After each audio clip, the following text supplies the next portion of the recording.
अस्सलाम वालेकुम नाज़रीन, प्रोग्राम न्यूज़ व्यूज़ में आपको खुशामदीद कहूँगी। मैं हूँ आपकी मेज़बान पलवश शाह महमूद। नाज़रीन, आज 23 मार्च है और आज की तारीख लेकर हमें चलती है 1940 में, जब एक करारदाद पेश की गई जिसमें दो कौमी नज़रिए पेश किए गए। इस करारदाद के बाद एक तस्वुर सामने आया और वो वाज़ेह किया गया कि हम मुसलमान बर-ए-सग़ीर के अंदर आज़ादी चाहते हैं और हम अलहदा वतन चाहते हैं। आज के दिन भी मुल्क भर में मुख्तलिफ तकारीब का इनेकाद किया गया। आज मरकज़ी तकरीब ऐवान सदर में महदूद पैमाने पर रखी गई।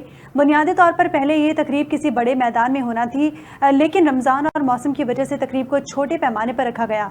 लेकिन सवाल ये है कि 1940 से लेकर 1947 और उसके बाद आज तक अगर हम खुद एहतसाबी करें और ये सवाल करें कि क्या आया जो मुल्क जिन मकासद के लिए हासिल किया गया था, हम उसी रास्ते पर गामजन हैं? जिस रोड मैप पर हमें चलना था, क्या हम उस रोड मैप पर चल रहे हैं? तो हमें हमारा जो सेल्फ है वो जवाब देगा कि नहीं, ये वो रोड मैप नहीं है जिस पर हमें चलना था, जिसका ख्वाब हमने देखा था आज से कई साल पहले। और क्या वजह है कि हमारा मुल्क उस राह पे गामजन नहीं है? क्या वजूहात हैं कि हम अपने गोल्स को अचीव करने में नाकाम रहे? ये तमाम तरह गुफ्तगू आज के प्रोग्राम में होगी। राशिद हाशमी साहब मुस्लिम लीग नून से और नुसरत वाहिद साहिबा PTI से, ज्ञानचंद साहब पीपल्स पार्टी से हमें ज्वाइन कर चुके हैं। तीनों मौजूद मेहमानों का बहुत शुक्रिया। ज्ञानचंद, सबसे पहले आपकी जानिब आना चाहूँगी, आपसे जानना चाहूँगी कि आज से कई साल पहले जब करारदाद पाकिस्तान मंजूर की गई, तब ये विज़न दिखाया गया मुसलमानों को, ये तमाम पाकिस्तानी जो अब हैं उनको विज़न दिखाया गया कि पाकिस्तान ऐसा मुल्क बनेगा जहाँ पर अमन इस्तेहकाम होगा। और हमारे जो बुज़ुर्ग थे जिन्होंने पाकिस्तान को आज़ाद करवाया, वो ये विज़न लेके, वो ये नज़रिया लेके चले गए। क्या पाकिस्तान आज उस रोड मैप पर चल रहा है जिसका हमें ख्वाब दिया गया था या हमने देखा था? देखिए, सबसे पहले तो ये है कि 1990 की जो है करारदाद, उसके मुताबिक तो हमारा मुल्क नहीं चल रहा है जी। उसमें ये था कि वो रियासतें आजाद होंगी, उस कौमों को उनकी मुकम्मल खुद मुख्तारी का अख्तियार दिया गया। वो उस किस्म की तो सूरत हाल नहीं बनी। उसके बाद जो हमारे यहाँ वो म्यूजिकल चेयर चली, इक़्तिदार की म्यूजिकल चेयर, उसमें तो हम अपना पाकिस्तान के आजाद के बाद अपना कॉन्स्टिट्यूशन ही नहीं बना पाए। वही चल रहे थे, इक़्तिदार पे कब्जे की रस्साकशी चलती रही, वो चलती ही रही। 1973 में जाकर हमने एक कॉन्स्टिट्यूशन बनाया। जब एक आइन मुल्क को मिल गया, एक बेआइन मुल्क को एक आइन मिल गया, तो उस आइन के खालिक हुकूमत और उस आइन के खालिक जुल्फ़िकार अली भुट्टो को इक़्तिदार से हटाकर जेल में डाल दिया गया, जिसको फाइनली इसको फांसी पे लटका दिया गया। उस बाद मार्शल के बाद अगर कोई जमहूरी हुकूमत आई तो भी किसी हुकूमत को अपना टेन्योर पूरा करने नहीं दिया गया। वो जाकर अभी 2008 से आगे जाकर ये हुआ कि कम से कम हमारी डेमोक्रेसी जो टेन्योर पूरा कर, लेकिन किसी प्राइम मिनिस्टर को 5 साल पूरे करने नहीं दिया जा रहे। ये हाल मुश्किल हो, कुछ भी हो, लेकिन एक डेमोक्रेटिकली इलेक्टेड जो हमारे नुमाइंदे आते हैं, हमारे हुक्मरान आते हैं, उनको वो टाइम मिल रहा है। ये हमारे हिस्ट्री का एक बहुत दुखदायक बात है। आज जब जुल्फ़िकार अली भुट्टो के अवार्ड दिया जा रहा था, पाकिस्तान का अवार्ड दिया जा रहा था, तो रोना आ रहा थे। वो भुट्टो जिसने पाकिस्तान को एटमी ताकत बनाया, वो भुट्टो जिसने मुल्क को आइन दिया, वो भुट्टो जिसने पाकिस्तान का नाम दुनिया में एक इज्जत की निगाह से देखने के लिए मेहनतें की, अपनी जान दे दी, उसके साथ क्या हुआ? उसके बाद भी हम कितने सालों के बाद उसकी जो है उसको जो अदालती कत्ल हुआ, उसके हम इंसाफ नहीं कर पाए। अच्छी बात है कि कम से कम अब उन चीजों को लाइज किया जा रहा है और उन चीजों पे काफी बेहतरी की तरफ जाने के लिए कुछ इक़दाम किए जा रहे हैं। लेकिन वो भुट्टो तो नहीं आ सकता जो पाकिस्तान को एक ऐसे अजीम लीडर के जाने से नुकसान हुआ, वो तो वापस नहीं हो सकता। अभी हमें उन गलतियों से सीख कर आगे चलने की जरूरत है, तो भी हम शायद नहीं चल रहे हैं। जैसे हमारे यहाँ आजकल वो चाल का सिलसिला चल पड़ा है, ये हमारे फेडरेशन को भी नुकसान दे रहा है। एक सूबा पूरे का पूरा एहतजाज में है, उसको उस तरह से नहीं सुना जा रहा है। सीसीआई का कॉन्स्टिट्यूशनल इदारा है जिसमें सूबों के बीच में जो डिस्प्यूट उसको डिस्कस करना है और उसको हर 3 या 6 माह में 3 माह में एक मीटिंग करनी है, या उसके कोई अगर प्रॉविंस भी कोई इश्यू उठाता है तो उस पर बात करनी है। लेकिन काफी दिनों से तकरीबन 1 साल या 6-8 महीने से सिंध गवर्नमेंट ने लेटर लिखा हुआ है कि सीसीआई का इजलास बुलाओ, उसमें ये मामला डिस्कस हो। एक तरफ हम सूख रहे हैं, पूरा सिंध एहतियात में है कि पानी नहीं है, दूसरी तरफ से कैनालों का फैसला किया जा रहा है। तो इस किस्म की जो मिसअंडरस्टैंडिंग्स हो रही हैं, जो जो जो मिल बैठकर फैसले नहीं किए जा रहे हैं और अपने सूबों की कौमों की जरूरतों को नहीं देखा जा रहा है, तो उसका नुकसान तो होना है और ऐसे नुकसान हो रहा है।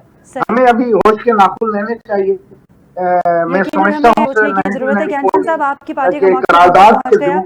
नुसरत साहिबा, आप जाने पाना चाहूंगी, आप समझती हैं कि जिस पाकिस्तान का ख्वाब हमने देखा था 1940 करारदाद पाकिस्तान पेश की गई, 1947 में पाकिस्तान आज़ाद हुआ, क्या ये वही पाकिस्तान है जिस स्थान के लिए कायदे आज़म ने, अल्लामा इकबाल ने और ऐसे कई लोगों ने कुर्बानियाँ पेश की?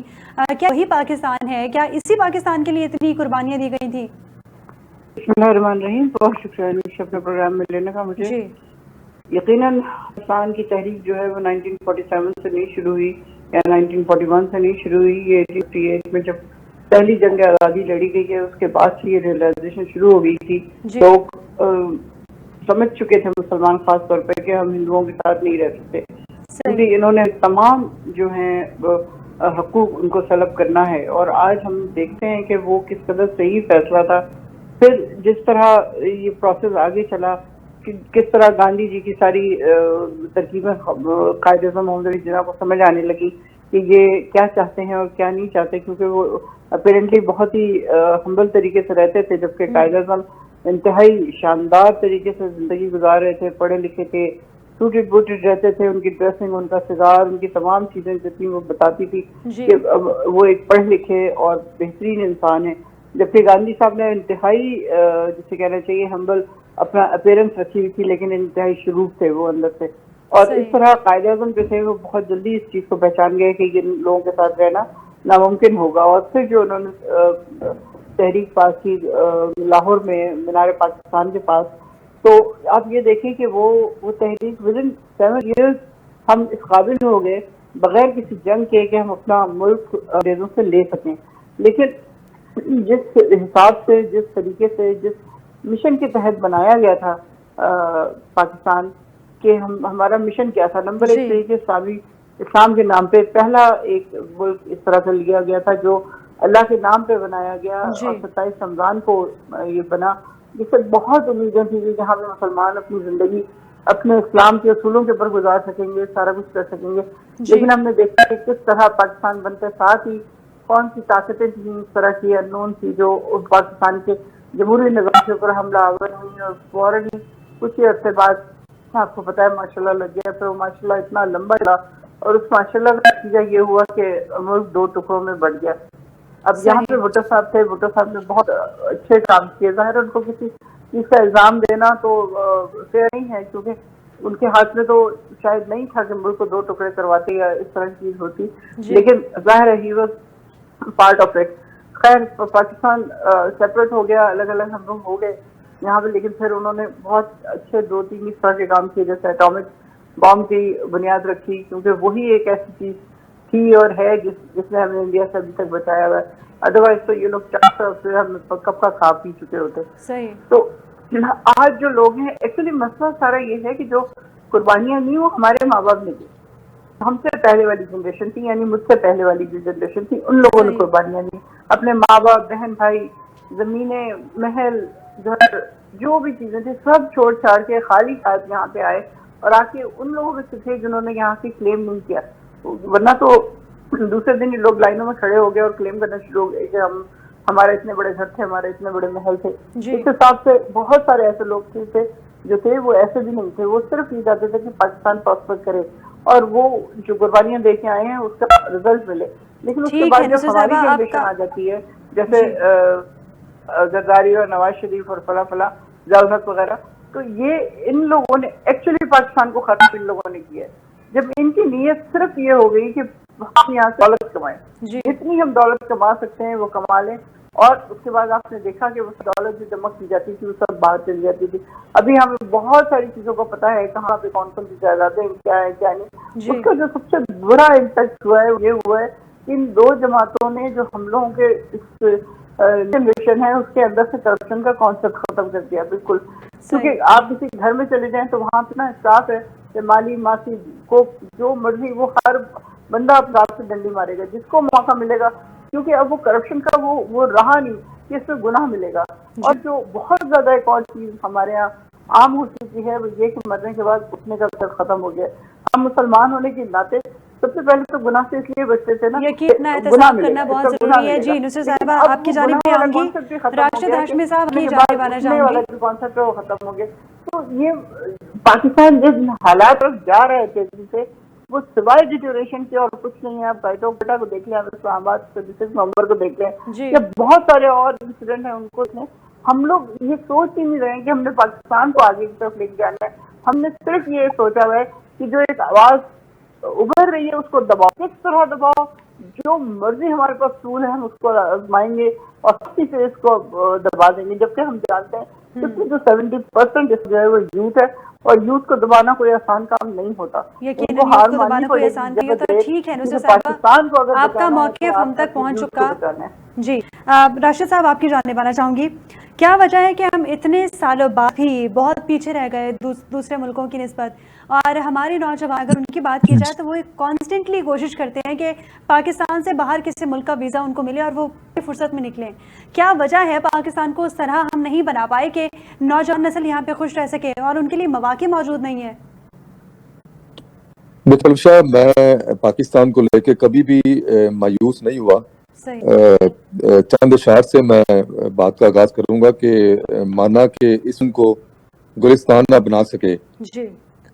कांटे तो कुछ हटा दिए गुजरे इधर से हम, कुछ और बढ़ गए अंधेरे तो क्या हुआ, मायूस तो नहीं है तुलूहे सहर से हम।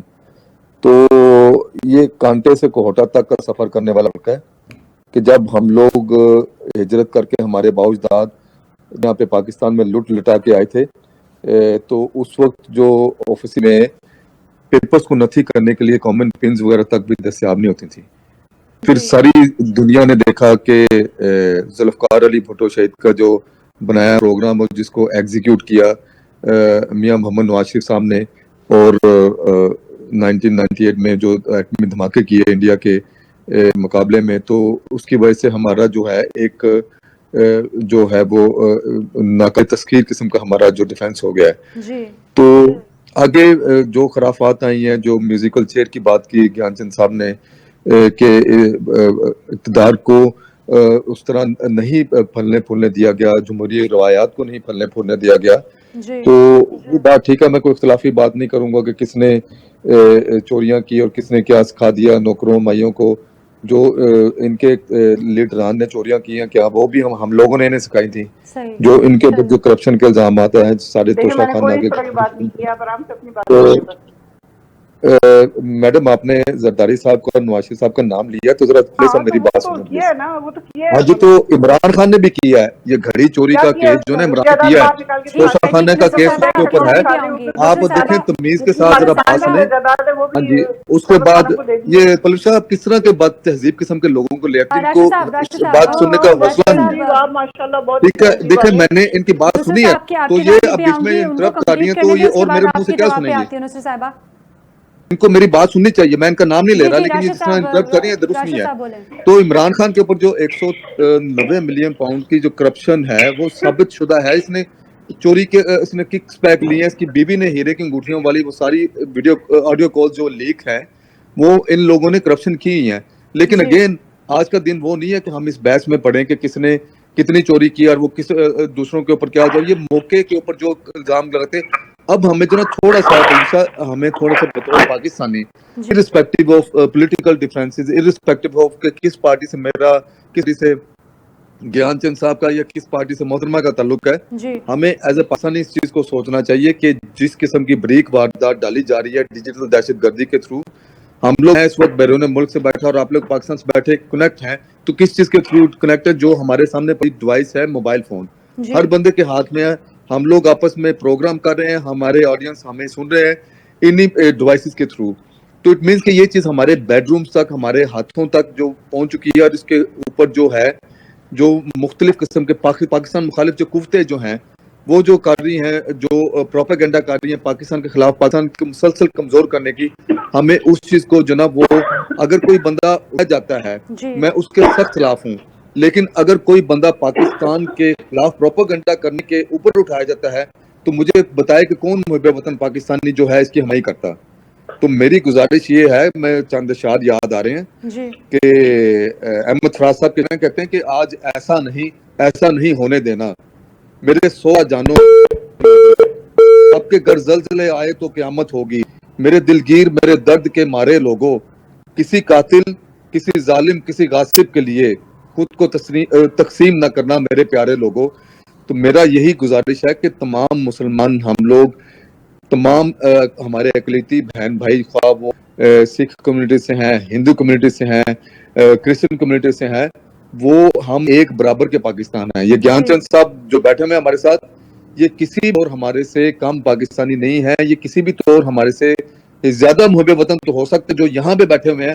हालांकि इनके जो मजहब के, इनके धर्म की जो अक्सरियत है वो हमारे हमसाया मुल्क में, लेकिन उसके बावजूद यहाँ बैठे हुए हैं। तो मैं इनको जो सलूट पेश करता हूँ अपनी अकलीतों को भी और तमाम मुसलमानों को भी जो इस मुल्क में बसे हैं। हम लोग पाकिस्तानी हैं और हमें सियासी जमातों से बालातर होकर पाकिस्तान के इत्तेहाद, पाकिस्तान की यगानियत और पाकिस्तान के जो है वो तहफ़्फ़ुज़ के जो है मिल बांट के जो ना तहफ़्फ़ुज़ के लिए हमें खड़ा होना होगा। ज्ञानचंद साहब, आपकी जान पाऊंगी।